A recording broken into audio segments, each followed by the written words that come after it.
Bienvenue à vous pour une nouvelle critique cinéma horreur où aujourd'hui on va pas parler vraiment d'un film d'horreur mais du Manoir hanté. Alors oui, le Manoir hanté c'est pas vraiment un film d'horreur, du coup pourquoi j'en parle? Parce qu'en fait j'avais envie d'en parler. Voilà, c'est tout, en fait c'est un film, en fait j'explique, j'ai loupé Mad God et j'ai loupé un autre film horreur, j'ai oublié c'était quoi. Pour des raisons complètement cons les deux en plus, surtout pour Mad God. Mad God j'ai encore le seum. Hein.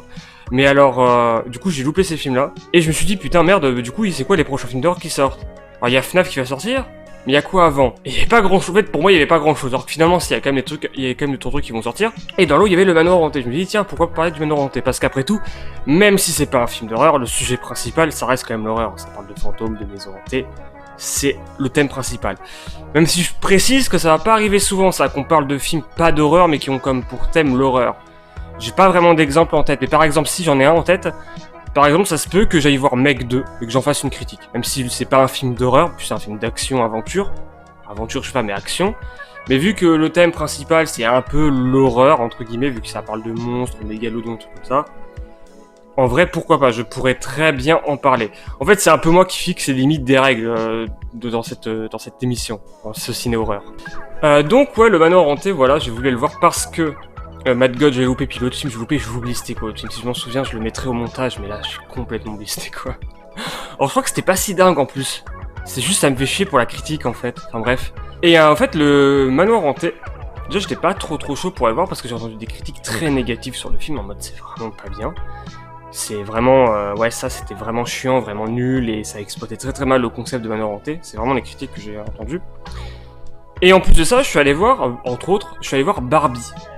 Pas si longtemps que ça. Et au début de Barbie, il y avait des bandes annonces. Il y a eu une bande annonce pour le Manoir hanté. J'étais avec Camaradours. Camaradours confirmera. Ça a été, la bande annonce a été un moment de cringe absolu. Genre, il n'y a pas eu un rire dans la salle. Et moi et Camaradours, on était vraiment en mode... Et à la fin, il y a même Camaradours qui l'a fait « Ah, c'est marrant !» Et en fait, la tête qui a dit « Ah, c'est marrant !» ça m'a fait rire parce que c'est con, en fait, j'étais tellement... comment dire ça? J'étais tellement... pas sur les nerfs, mais un peu genre... Oh putain, c'est quoi cette merde? Que quand il a sorti le « Ah, c'est marrant !» ça m'a fait... nerveusement, ça m'a fait rigoler. C'est ça, en fait. C'est que nerveusement, ça m'a fait rire. C'est vraiment vous dire. Et donc, à partir de là, moi, j'étais en mode, putain, mais en fait, j'ai plus envie d'aller le voir, ce film, c'est mort. Et j'ai affiché quand même, j'étais pour la critique, c'est chiant et tout, quand même. Je suis tombé sur la critique du joueur du grenier. J'ai pas regardé la partie spoil, j'ai même pas regardé la partie no spoil en entier. Parce que j'ai fait ça en finissant de manger. Et je regardais, je suis putain, ils disent que le film est pas mal et tout, peut-être que j'irai le voir et tout. Et le lendemain, je crois que c'est vraiment le lendemain. Non, pas le lendemain, parce qu'ils ont sorti la critique vendredi. Et c'était lundi, donc hier point, parce que là aujourd'hui on est mardi. Et donc lundi, j'étais chez moi et tout, j'ai fini ce que j'avais à faire, et là je me faisais chier, je suis putain merde, putain il est un peu milieu de l'après-midi.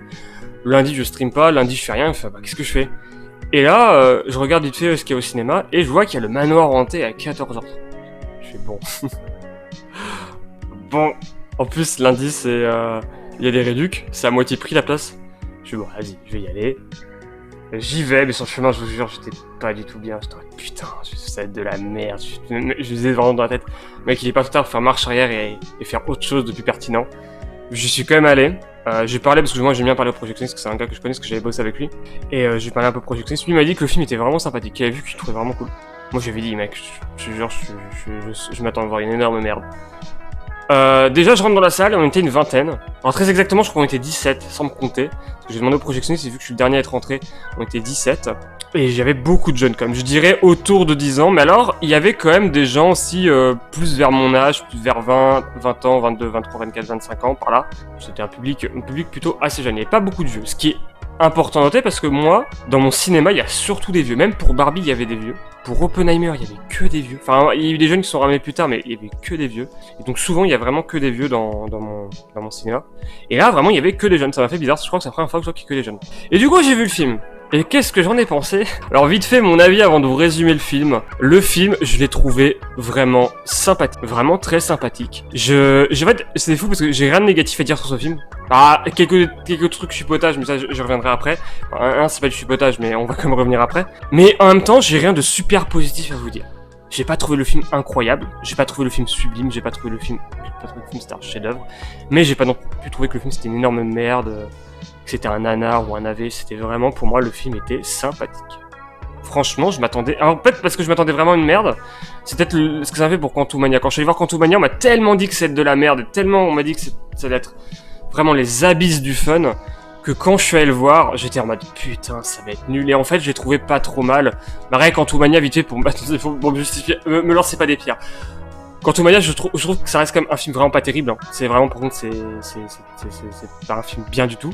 Mais le truc qui m'a sauvé mon expérience du film, c'est que c'est l'humour du film. Alors je sais, je suis le seul mec qui a rigolé devant le film, et moi, l'humour du film me fait rire. Genre les scènes avec MODOK, juste sa tête me faisait rire. Voilà. Ça peut me dédouaner, s'il vous plaît. Mais bref, revenons au manoir hanté. Et ouais, le manoir hanté, du coup, je l'ai vraiment trouvé sympa. Moi là vraiment, si vous voulez vraiment un avis, vous savez, mon avis vous intéresse, je pense pas, mais si jamais mon avis vous intéresse et vous influencerait sur votre visionnage ou non du film, franchement le film je trouve qu'il se regarde, il est vraiment sympathique, ça fait passer un bon moment. Après, est-ce que c'est un film qu'on a forcément envie de voir au cinéma? Je ne pense pas. C'est un film franchement que tu pourrais voir sur Netflix, c'est pareil. D'ailleurs apparemment, si le film est sorti en août et pas en octobre, parce qu'au début c'était une question que je t'ai posée. En fait, si le film est sorti pas en octobre mais en août, c'est parce qu'en fait, ils veulent qu'il sorte sur Disney Plus en octobre. Parce que là-bas, aux États-Unis, ils ont les films plus tôt que nous en fait. Donc août, 3 mois plus tard, ça tombe sur octobre. Voilà, parce que la chronologie des médias n'existe pas chez eux. Et en vrai, je trouve ça un peu triste, quoi, parce que bon, franchement, le film, je trouve qu'il aurait mieux dû sortir en octobre, quoi, parce que c'est vraiment un film d'Halloween, hein, pour le coup. Hein. C'est vraiment, je vais revenir plus tard, mais c'est vraiment ça, quoi. Mais ouais, en vrai, le film, franchement, moi, je vous inviterais vraiment à aller le voir. Si vous savez pas quoi aller voir, que vous aimez un peu le délire, allez-y. Aussi, des petits points, c'est vrai que j'ai fait ça pour Evil Dead, c'est peut-être que je fasse aussi pour ce film-là. Dans quelles conditions j'ai vu le film? Déjà, je l'ai vu à 14h de l'après-midi, ça, bon, c'est pas très important. Et ensuite, aussi, le film, je l'ai vu en VF. D'ailleurs, la VF est très bonne, voilà, je tenais à le dire. Et il y avait autre chose que je devais dire, c'est quoi? Oui, le très important, c'est que moi, je ne connais pas l'attraction du manoir hanté. J'ai fait celle de Disneyland Paris, parce que avec des potes dans le milieu des potes intermittents du spectacle, on s'était invités, vas-y, on va se faire une petite soirée à Disneyland, parce qu'en fait, il y en avait dans l'eau dont moi qui n'avait jamais été à Disneyland. Donc on y allait, c'était quand? C'était en 2018-2017, et on est allé à Disneyland, et c'est vrai que j'ai découvert c'est pas le même en fait. Celui de Disneyland Paris et celui qui est aux États-Unis, c'est pas du tout le même. Moi, je fais celui en France du coup, mais du coup, pour vous dire que je n'ai aucune référence au manoir hanté des États-Unis, quoi. En vrai, le manoir hanté américain. Voilà, en gros, c'est ça que je voulais vous dire. Pour moi, c'est important parce que, apparemment, le film se baserait beaucoup là-dessus. Sur le fait que vous êtes fan de l'attraction. Alors, je vais pas être médisant, mais il y a vraiment des gens qui sont fans d'attraction. Alors, je sais que quand je pose des questions de fois comme ça, j'ai l'air méprisant, mais je vous jure qu'il n'y a aucun mépris dans cette question. Je pose vraiment la question, il y a vraiment des gens qui sont fans d'attraction. De parc d'attraction, ouais, je comprends totalement. Et d'attraction, pourquoi pas. Après, moi, j'avoue que si tu me demandes mon expérience de Disneyland Paris, le truc que j'ai préféré, c'était ça. Franchement, c'était vraiment le meilleur truc. Si j'y retourne, la raison que j'y retourne, ce serait vraiment pour le refaire, quoi. Je trouve que, tu fais une petite parenthèse, Disneyland Paris, c'est un peu le sujet, mais Disneyland Paris, en fait, les attractions à sensations fortes sont vraiment nulles. C'est vraiment, on se fait chier, à part la Tour de la Terreur et un truc à thème Toy Story, espèce de carte qui se balance comme ça. Franchement, les attractions fortes sont vraiment nulles. Mais alors, les attractions un peu plus exploration, visite, sont vraiment très intéressantes, vraiment très cool. Bref, revenons au manoir hanté. Du coup, le manoir hanté, de quoi ça parle? Parce que je divague beaucoup, c'est pas grave. Le manoir hanté, du coup, c'est quoi l'histoire? Alors, je vais essayer d'être plus résumé que pour Evil Dead. C'est vrai qu'Evil Dead, j'ai regardé, en fait, j'ai l'impression que je résumais tout le film, alors qu'il faut pas faire ça, pour la première critique, donc voilà.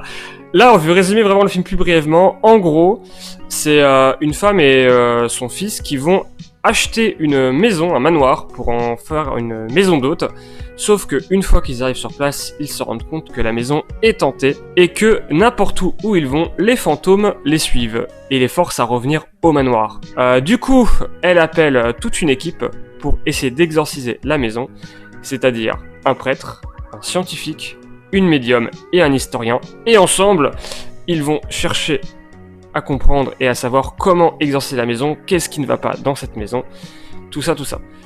Voilà, en gros, c'est ça le résumé du film. Je pense que j'ai pas spoil, résumer un film sans spoil, c'est impossible, mais je pense que je vous ai dit des trucs qui sont pas essentiels à savoir pour apprécier le film. Qu'est-ce que j'ai aimé dans le film?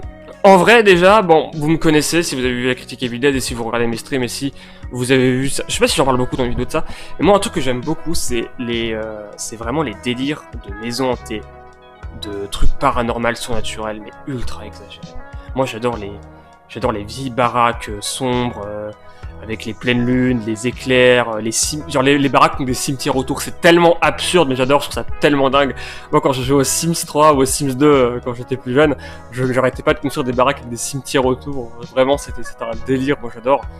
Vraiment, c'est vraiment un truc que je kiffe. Les imageries de zombies qui sortent des tombes et tout, enfin les fantômes qui se promènent dans les couloirs avec des chandeliers à la main.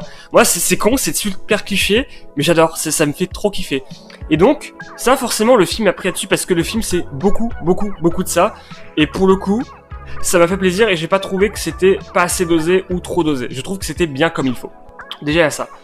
Ensuite, autre chose que j'ai vraiment apprécié, c'est certaines idées de direction artistique, surtout dans les effets. Alors pas les effets spéciaux, mais les effets pratiques. Genre même si certains effets spéciaux sont plutôt jolis, genre par exemple il y a beaucoup de choses qui jouent sur la déformation, mais de pièces. Genre des pièces qui s'allongent, des pièces qui grandissent, je sais pas comment trop expliquer ça, et aussi des pièces qui vont un peu swapper. Genre des moments tu vas passer une porte et en fait tu vas te retrouver en face de toi, et en face de toi il y aura le plafond. Vous voyez ce que je veux dire ou pas? C'est en fait là, c'est vraiment genre Mario Galaxy. Vous êtes sur une planète cube, vous marchez sur ce cube là et hop vous marchez là, en fait ça devient le sol. Il y a des effets un peu comme ça. Il y a pas mal d'idées en fait comme ça qui sont vraiment très cool. Après il y a des idées très basiques mais je trouve qu'ils sont bien faites, genre de statues qui te regardent, genre pareil de peinture qui bouge et tout. Ouais, je spoilais un effet, mais je trouvais vraiment trop. Je crois que c'est une de mes scènes préférées du film. Il y a une scène où à un moment quelqu'un va dans le grenier et en fait t'as plein de la grenier très poussiéreux, toile d'araignée, c'est très gris, c'est très c'est vraiment très gris, limite pas de couleur en fait. C'est tellement que tout est poussiéreux, noir et blanc et tout. Enfin, c'est bizarre dit comme ça, mais c'est vraiment ça. Et t'as vraiment des photos en fait à certains endroits d'une mariée avec des maris, enfin avec un mari. Et tu vois en fait quand le mec il passe que genre la tête des maris genre disparaît et quand il passe sur plusieurs photos comme ça et tout et il disparaît et à la fin tu vois que tu passes devant une espèce de grosse hache et là tu te dis ah ok d'accord j'ai compris. C'est juste on te le dit pas mais juste par la mise en scène tu comprends et ça c'est trop cool. Ça c'est des idées comme ça que je trouve vraiment très cool. Pareil, il y a des fantômes qui sont vraiment plutôt bien imaginés. Mais là, je dois venir. Alors là, je parle des effets pratiques, mais je dois parler pour moi, le plus gros défaut, le vrai défaut du film, pour moi, le seul vrai défaut du film, c'est que les effets spéciaux, quand c'est pas des effets pratiques, genre les personnages complètement faits en effets spéciaux. Je pense par exemple à l'antagoniste du film. Et ben, en vrai, c'était. Genre, il y a un moment, il y a des fantômes squelettes qui volent. Putain, ça fait mal, hein. C'est vraiment pas beau. J'allais dire, j'aurais dit ce que j'ai vu Flash. Flash, c'était vraiment de la merde par contre. Mais maintenant, Flash, c'était pire, mais.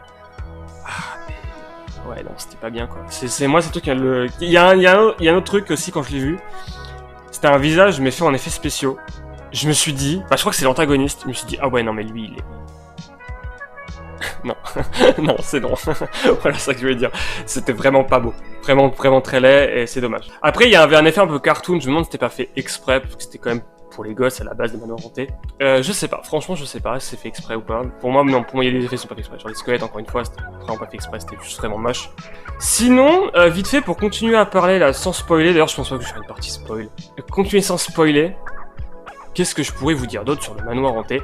Les personnages, c'est vrai qu'il faut qu'on parle des personnages. Je trouve que les personnages sont vraiment intéressants. Et surtout, ils ont vraiment leur personnalité et servent tous plus ou moins à quelque chose. En fait, ils ont tous une utilité à un moment du film. Ils ont tous une grosse utilité à un moment du film. Mais ce que je trouve dommage, c'est qu'après, ils servent... certains servent plus trop à rien ou beaucoup moins que d'autres. Je vais donner un exemple. Il y a l'historien. Il sert énormément au début, parce qu'il sert beaucoup à faire avancer l'histoire. Il resserre à un moment du film, un petit moment du film. Mais après, il est juste là pour faire des blagues. En vrai. Il est vraiment juste là pour faire des blagues. Et ça, je trouve ça un peu dommage. Alors qu'à côté, il y a un personnage de médium qui est vraiment utile, mais tout le long du film et à chaque fois vraiment super utile, quoi. C'est vraiment, t'es dans un MMORPG et les classes, ils sont tous inégales, quoi. Il y a zéro équilibrage, mais c'est vraiment ça, en fait. C'est vraiment le sentiment que j'ai eu. Par exemple, le scientifique... Ah, par contre, je suis obligé de spoil. Ah bon, ok, je vais micro-spoil un truc, je vais mettre un timecode, passer ce moment-là si vous voulez pas savoir. Ça spoil à partir de maintenant.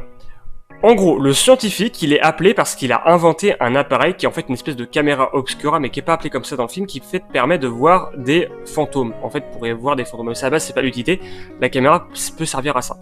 Et du coup, il est appelé en fait pour pouvoir identifier les fantômes, parce que un des plans en fait pour savoir qu'est-ce qu'il y a pas dans la maison, c'est d'identifier tous les fantômes. Et donc le gars, grâce à cette technologie, il va mettre des caméras partout dans la maison. Avec son appareil photo, il va prendre en photo certains fantômes pour tous les identifier. Et ensuite comprendre ce qu'ils font, de quelle manière ils se déplacent, pourquoi ils font ça et tout, pour essayer de comprendre qu'est-ce qui se passe en fait. C'est une partie que je trouve vraiment très intéressante, parce que c'était vraiment le point de vue scientifique et tout, genre en mode du truc, et je trouve ça vraiment cool. Et il y a un moment, au milieu du film je dirais, l'appareil photo, la caméra obscura se fait casser, et du coup, en théorie, les mecs n'ont plus de moyen de voir les fantômes. Sauf que à partir de là, je ne sais pas pourquoi, c'est jamais mentionné, c'est jamais dit, on n'en parle pas, mais tout le monde peut voir les fantômes sans caméra ni rien. Mais le pire c'est que c'est pas tout le temps, c'est pas genre une scène ils vont voir les fantômes et puis ils vont tout le temps les voir, non, c'est des moments ils les voient pas. Tu vois juste des trucs flotter, puis des moments tu vois les fantômes. Pourquoi? Sur tout le final, tout le monde voit les fantômes et aucun problème. J'ai vraiment pas compris. Tu sais, encore ils auraient justifié ça par une phrase en mode oui on est tellement resté longtemps dans la maison que maintenant on voit les fantômes. Mais non, c'est même pas ça, c'est on voit les fantômes puis ta gueule. Voilà, et puis du coup, le scientifique ne sert plus à rien à partir de là. Enfin, il ne sert plus à rien. Dans son rôle de scientifique, sinon le personnage est hyper utile. D'ailleurs, c'est peut-être vraiment mon personnage préféré. Enfin bref, on en verra après. Fin de la partie spoil. Donc, pour continuer sur les personnages, je disais, ouais, qu'en vrai, les personnages, ils ont vraiment un certain style à eux, vraiment tous assez atypiques. Genre, je trouve qu'ils sont vraiment... C'est un truc, ça, que dans les films on voit pas trop, mais c'est des personnages qui ont vraiment un style marquant. Moi le flow du scientifique, du physicien là, je trouve qu'il est incroyable quoi. Je trouve qu'il a vraiment la classe. La médium pareil, la médium elle a un style avec son truc là sur la tête qui remonte super haut, son maquillage et tout. Wow. D'ailleurs la médium, j'ai beaucoup aimé les blagues sur la médium, genre en mode la meuf en fait elle devine des trucs au pif et elle fait juste croire que c'est incroyable alors que c'est des trucs ultra évidents. Genre, il y a une scène dans une salle à manger en mode des gens dînaient ici avant. T'as le prêtre qui est en mode incroyable. Et t'as le physicien il fait oui, normal, c'est une salle à manger. C'est plein de blagues comme ça qui m'ont fait sourire. Le film m'a pas non plus fait rire aux éclats. Il y a une blague qui m'a vraiment fait rire. Qui est d'ailleurs dite par la médium au début du film. Je vais pas dire c'est quoi la blague, mais la blague m'a fait rire. Mais sinon, ouais, sinon les personnages, ouais, j'ai bien aimé leur style, j'ai bien aimé leur caractère aussi. Et c'est juste dommage que je trouve qu'ils sont un peu inégaux. Genre par exemple le prêtre, j'ai pas compris pourquoi le prêtre il sert littéralement à rien. Ah, ça fait un peu spoil ce que je dis, mais en tant que prêtre il sert vraiment à rien. Et j'ai pas compris pourquoi. Mais sinon le personnage est utile et je trouve qu'il était aussi attachant. En vrai. Voilà. Qu'est-ce que je pourrais dire d'autre? Si, il y a aussi je vais pas parler de la mère et l'enfant. Alors je trouve qu'ils font un peu secondaire. Tu sens qu'ils font un peu... enfin, pour le coup, eux, c'est vraiment... pardon, mais ça sert vraiment à rien, pour le coup. Le gosse a des moments d'utilité. D'ailleurs, le gosse joue bien, je trouve. En vrai, c'est un truc à noter, c'est que le gosse, il est pas du tout... Genre de film, moi, ce qui me fait peur quand il y a des gosses, c'est qu'ils jouent mal. Moi, c'était une des raisons pourquoi j'ai pas voulu regarder Stranger Things à l'époque. C'est parce que Stranger Things, c'était des gosses. Et moi, je me dis, ouais, ça fait nul et tout.